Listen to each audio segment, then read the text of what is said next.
नमस्कार विद्यार्थी मित्रांनो, मी आज तुम्हाला इंटरेस्ट फॉर्म्युला आणि संबंधित काही फॉर्म्युले सांगणार आहे। 1 नंबर सिंपल इंटरेस्ट सरळ व्याज। ते सूत्र आहे I बरोबर P × N × R upon 100, P गुणिले N गुणिले R भागिले 100। तर इथे I बरोबर सरळ व्याज, P बरोबर मुद्दल, त्याला प्रीमियम प्रिन्सिपल असे म्हणतात, N बरोबर म्हणजे मुदत, नंबर ऑफ इयर म्हणतात त्याला, R म्हणजे व्याज दर, त्याला रेट ऑफ इंटरेस्ट म्हणतात। दुसरं आहे कंपाऊंड इंटरेस्ट। ते सूत्र आहे I बरोबर A - P। येथे I म्हणजे चक्रवाढ व्याज, A म्हणजे रास, याला अमाऊंट म्हणतात, P म्हणजे मुद्दल, याला प्रिन्सिपल किंवा प्रीमियम म्हणतात।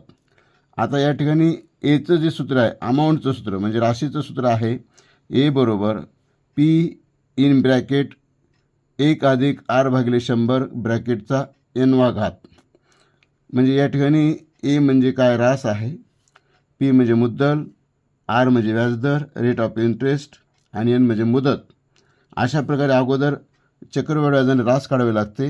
रास काढल्यानंतर आपल्याला चक्रवाढ व्याज काढता येतं। राशीतून मुद्दल वजा केलं की आपल्याला चक्रवाढ व्याज मिळत असतं।